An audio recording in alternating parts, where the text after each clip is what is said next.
In a grand villa in first-century Rome, an emperor reclines as slaves present platters of roasted peacock, oysters shipped from distant Britain, and dormice fattened on walnuts.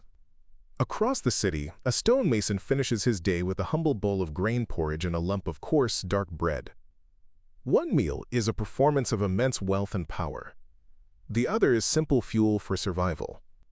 But between these two extremes lies a vast and fascinating story of what it meant to eat like a Roman. Welcome to 10-Minute History. I'm your host, Jake Sullivan, and today we're pulling a seat up to the Roman table to find out what gladiators, soldiers, and everyday people really ate. The foundation of the Roman diet for nearly everyone was built on what historians call the Mediterranean Triad: grains, grapes, and olives. This trinity of crops was perfectly suited to the climate and formed the basis of Roman cuisine, economy, and culture. Grain was king, providing the bulk of calories for the entire empire. Olives gave them olive oil, their liquid gold, which was used not just for cooking, but as fuel for lamps and even as a type of soap for bathing. And grapes gave them wine, a drink so central to their identity that they looked down on the beer-drinking barbarians of Northern Europe. To drink wine was to be Roman. So let's start at the bottom of the social ladder. For the hundreds of thousands of poor citizens, the urban plebs, the diet was simple and repetitive. For centuries, the most common dish wasn't bread, but nasturtiums, a thick porridge made from boiling crushed grains like spelt or barley with water and salt. It was the ancestral food of Rome, the ancient equivalent of oatmeal or grits. If you were lucky, you might stir in some chopped vegetables, beans, or a piece of cheese to make it more nourishing. Later, especially in cities, leavened bread became the primary staple. But this wasn't light, fluffy bread. The common loaf, or panis plebeius asterisk, was dark, coarse, and heavy. The flour was so crudely milled that it was often full of grit, which led to severe tooth wear, a problem archaeologists see constantly in Roman skeletons. Because most people lived in cramped apartment blocks called finsula with no kitchens, home baking was dangerous and impractical. This led to a thriving fast food culture. The streets were lined with storefronts called thermopolia asterisk, which were basically ancient snack bars.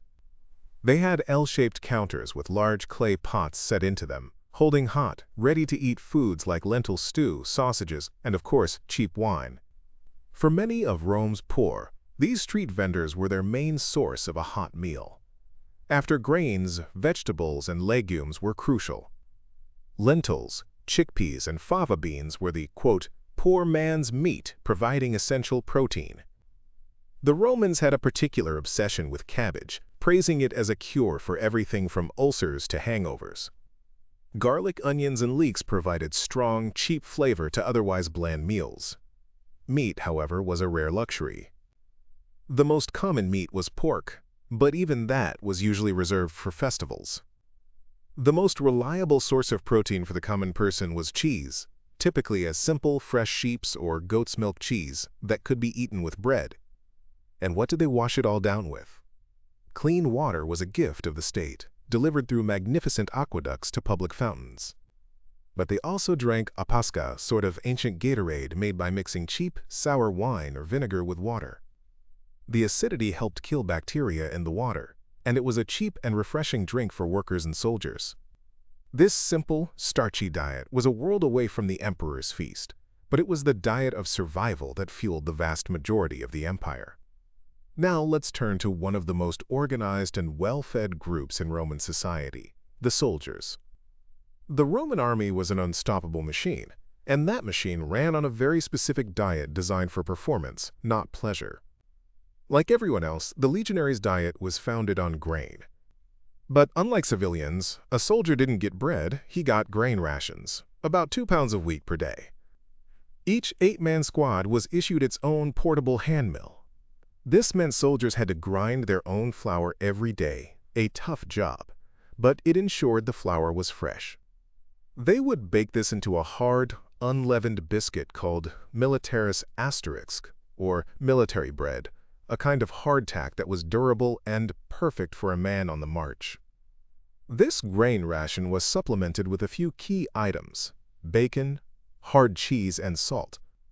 Cured pork belly was an excellent source of fat and calories, and the salt helped replace what was lost through sweat. Their standard drink was, of course, kontratomposka, the sour wine and water mix. The cost of these basic rations was deducted from a soldier's pay. But this was just the baseline. The army was brilliant at supplementing this diet. When stationed in permanent forts, they organized hunting parties for venison, fished in local rivers, and even planted their own vegetable gardens. Incredible discoveries at the fort of Vindolanda, near Hadrian's Wall in Britain, have shown just how varied their diet could be. Writing tablets found at the site, which are essentially the fort's shopping lists and personal letters, reveal a surprisingly cosmopolitan menu. Even on the cold, remote frontier of the empire, these soldiers were importing black pepper from India, olives from Spain, and wine from Gaul. One tablet even records an order for 100 oysters. They also adapted to local tastes, drinking Celtic beer, which their Italian commanders would have considered barbaric, but which was readily available. The Roman military understood a crucial truth: a well-fed soldier is a strong soldier.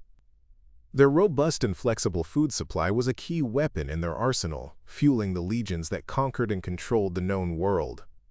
From the disciplined soldier, we move to the most brutally specialized diet of all, that of the gladiator.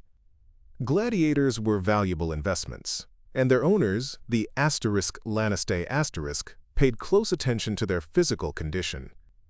We might imagine them eating a high-protein diet like modern athletes, but the truth is much stranger. Ancient writers like Pliny the Elder called them *hordearii*, which literally means the barley men. For a long time, the reason wasn't entirely clear. Then, archaeologists excavated a gladiator cemetery in Ephesus, Turkey. Scientific analysis of the bones confirmed what the ancient texts suggested. The gladiators' diet was overwhelmingly plant-based, consisting mainly of barley and beans. Compared to the average person in Ephesus, they ate very little meat.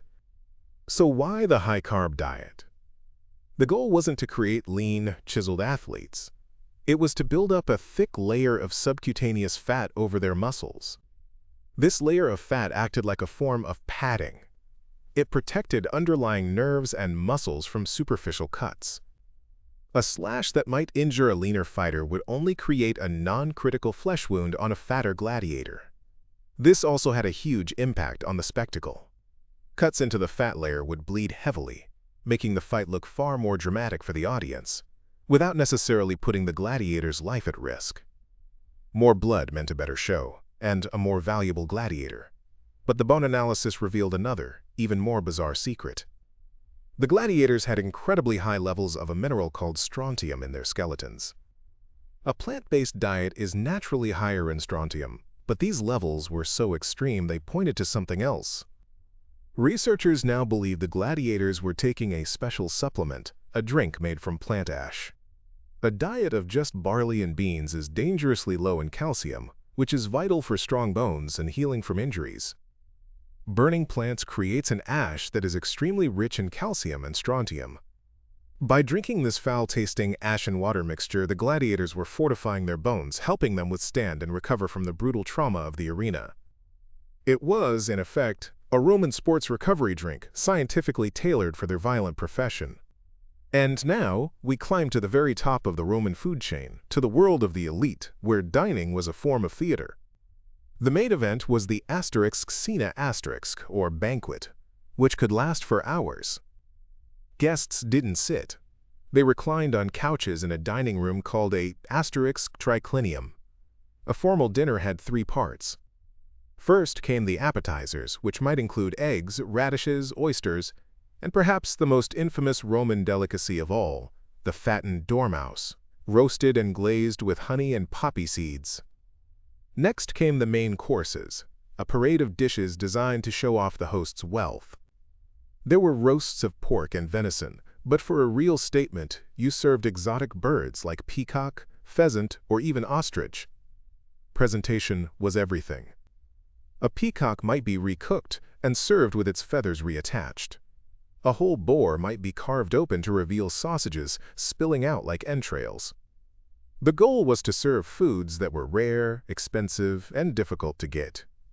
The most prized fish, the parrotfish, could fetch astronomical prices. The most sought-after spices, like black pepper from India, were worth more than their weight in gold. When the Goths besieged Rome in the year 408 AD, their demands for lifting the siege included 3,000 pounds of pepper. The chefs who orchestrated these feasts were masters of illusion, creating dishes that looked like one thing but were actually another, all to delight and surprise the guests.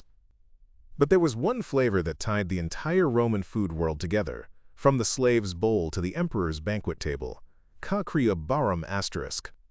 Garum asterisk was a fermented fish sauce, the Roman equivalent of salt, soy sauce, and ketchup, all rolled into one. It was made by layering fish guts, blood, and heads with huge amounts of salt and large vats, and leaving them to ferment in the sun for months. The process allowed natural enzymes to break down the fish, creating a liquid packed with amino acids.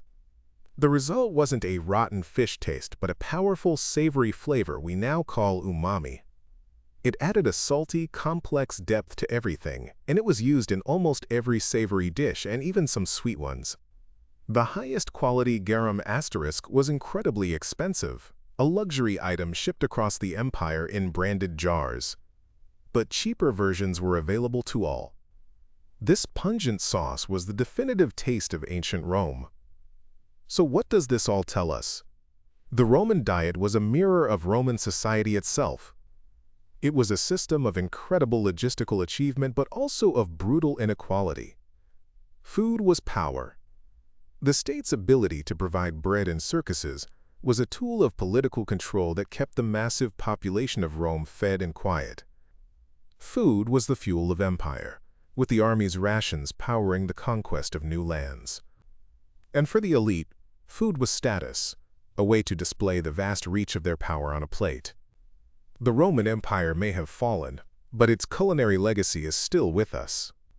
They introduced winemaking to France and Germany, and spread crops like cherries, cabbages, and onions across Europe. And their use of food as a marker of class and identity is a story that feels just as relevant today. So what are your thoughts on this? Would you be brave enough to try a honey-glazed dormouse or a drink of Gladiator-style ash water? Let us know down in the comments below. If you found this interesting or learned something new, please give this video a like, and don't forget to subscribe to 10-Minute History for more deep dives. Thanks for listening.